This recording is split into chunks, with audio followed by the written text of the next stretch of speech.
Hello, I wanted to today talk a little bit about different types of chemical reactions. So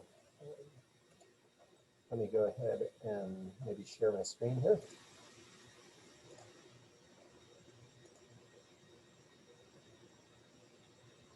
And let's start PowerPoint. Okay, let's make that smaller. Right, so chemical reactions, we are talking about in class 5 different types of chemical reactions. And in one of them called synthesis, if you think synthesis, you're like synthesis of proteins, or photosynthesis, you're putting things together. So you're generally starting with several things and ending up with, in the case of protein synthesis, like one protein or something like that. So in synthesis reactions, you're basically taking 2 or more elements or compounds and putting them together into a single product.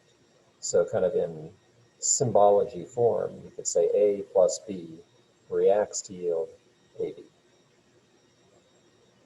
Now, one example of this could be aluminum plus sulfur reacts to yield aluminum sulfide.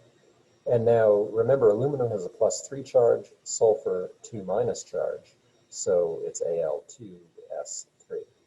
Now, notice this is a skeleton equation. If we wanted to balance it, we need to have the same amount of stuff on each side. Well, the left side has 1 aluminum, the right side 2. So one thing we could potentially do here is say 2 aluminums.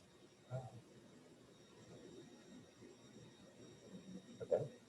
Plus, now the left side has 1 sulfur, the right side 3 sulfurs. So if we go 3 sulfurs reacts to yield Al2S3, then that would be a balanced chemical reaction because we have 2 aluminums on the left now on the reactant side, 2 aluminums on the product side, 3 sulfurs on the reactant side, 3 sulfurs on the product side. So this would be a balanced chemical reaction for a synthesis reaction. So multiple things coming together to make a single thing.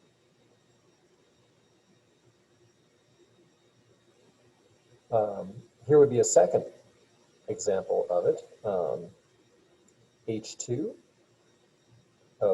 plus N2O5 reacts to yield HNO3. When you're looking at this, you have 2 hydrogens on the left side. You have 1 hydrogen on the right. You have 2 nitrogens on the left. You have 1 nitrogen on the right.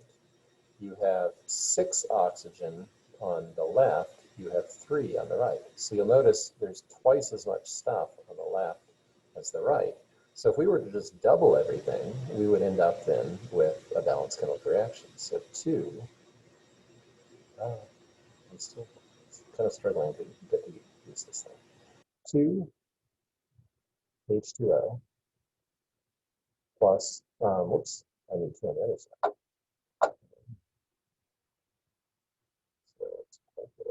So H2O plus N2O5 reacts to yield now. We said if we have 2 HNO3, then you'll notice we have 2 H's on the left, 2 H's on the right. 6 oxygen on the left, 2 times 3, 6 oxygen on the right. 2 nitrogens on the left, 2 times N, 2 nitrogens on the right. So again, we have a balanced chemical reaction.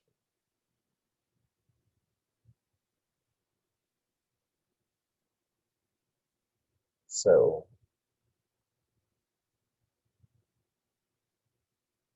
we can now try another, the kind of the opposite of synthesis is decomposition. In decomposition, you have a single compound breaking down into multiple compounds. So for example, AB breaks down into A plus B. I don't know why it's saying animation every time.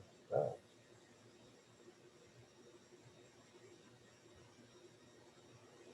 So in IOH2 reacts to yield NiO plus H2O. Well, we have 1 Ni here, 1 Ni there. we have 2 oxygens here, we have 2 oxygens there, we have 2 hydrogens here, we have 2 hydrogens there. So that's actually a balanced chemical reaction as written. Next kind of reaction, combustion reaction. In combustion reactions, you generally will have a hydrocarbon combining with oxygen to make carbon dioxide and water. And that's, the definition we'll use in this class is a hydrogen plus oxygen makes CO2 and water. Heat will get, you need a little bit of heat generally to start the reaction, and then it will be an exothermic reaction and release a bunch of heat during the reaction. And here, notice the products are always CO2 and H2O. Now, here we had CH4 plus O2 reacts to yield CO2 plus H2O. So we have 1 carbon, 1 carbon. We have 4 hydrogens. We have 2 hydrogens. So potentially we could put a 2. If we just start, let's actually write it like this.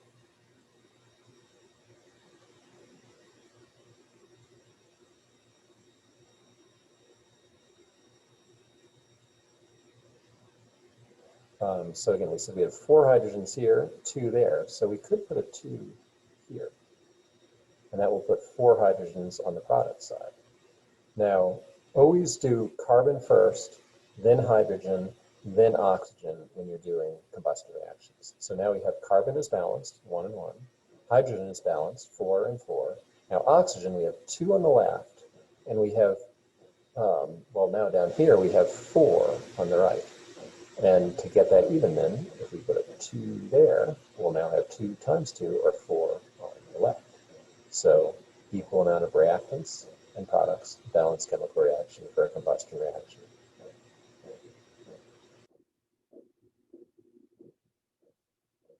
Okay, here's a second reaction.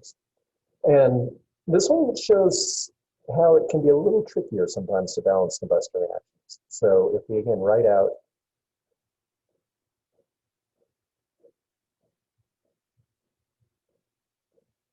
the reaction.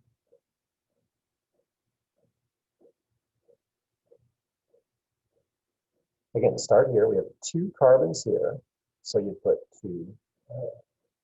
We have 6 hydrogens here. So you put 3. Because 3 times 2 is 6.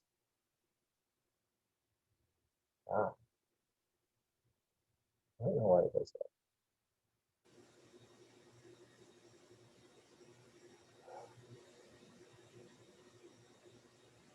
Okay, 3 times 2 is 6. So now we have 6 carbons, 6 hydrogens. But now we have a problem because we have 3 oxygens here plus 2 times 2, 4 oxygens there is 7. We can't get 7 from O2. And when that happens, you have to double everything that you've already balanced. So this will have to become a 2. It's something like, this is really annoying. This will become a 2.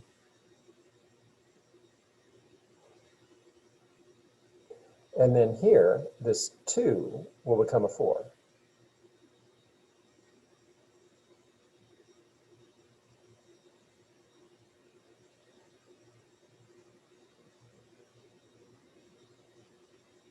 And then lastly, the 3 here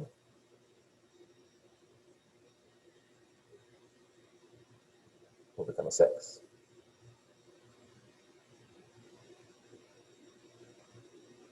Okay, once you've done that, notice that you have now 8 oxygen here. You have 6 there, that makes 14. So 8 plus 6 is 14. And 7 times 2 is 14. So we can make that a 7. And now we do have a balanced chemical reaction. It's often good to just recheck at the end. So 4 carbons, 4 carbons. 6 times 2, or 12 hydrogens. 6 times 2, 12 hydrogens. Oxygen, 14 oxygens on the reactant side. And then 8 plus 6, or 14 on the product side.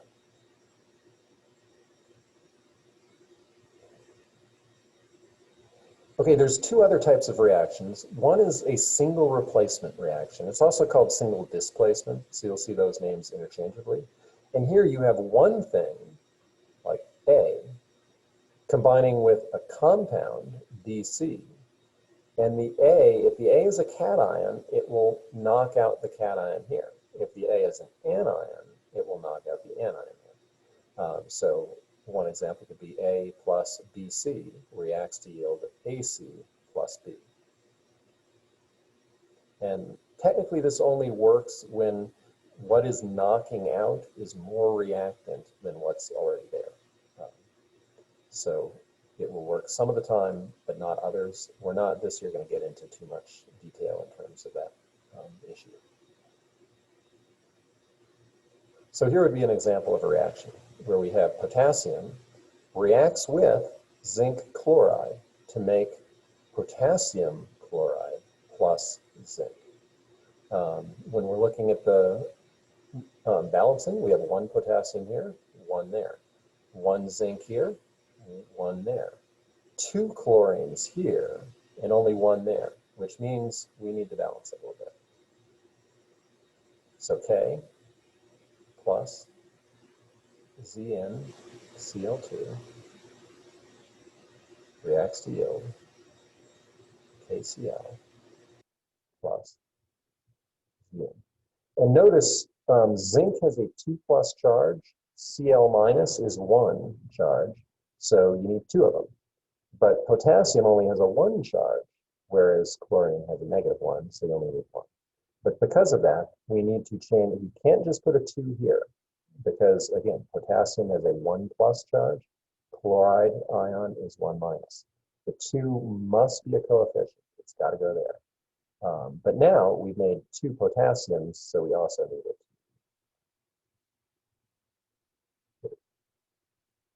So then we do have a balanced chemical reaction. 2 potassiums, 2 potassiums, 1 zinc, 1 zinc, 2 chloride ions, 2 chloride ions. Okay, last type of reaction is double replacement. And here you have kind of 2 partners and they switch. So it's cation, anion, and basically the cations will trade places. So for example, CaOH2 reacts with HCl to make CaCl2 plus H2O. And this is really HOH, if you kind of think of it that way. So again, I would be looking at numbers, to balance the reaction. We have 1 calcium here, we have 1 calcium there. We have 2 OHs here. We only have 1 OH here. Okay, which means, again, if we write this out,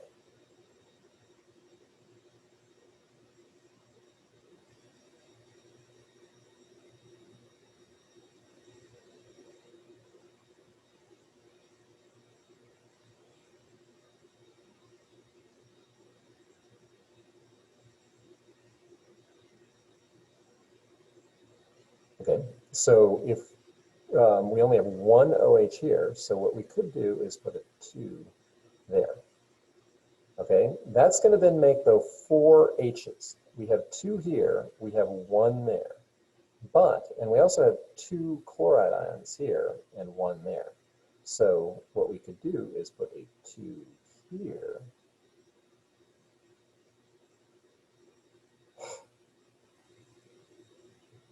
We put a 2 there. We now have 1 Ca, 1 Ca. We have 2 O's. We have 2 O's. We have 2 plus 2, 4 H's. We have 2 times 2, 4 H's.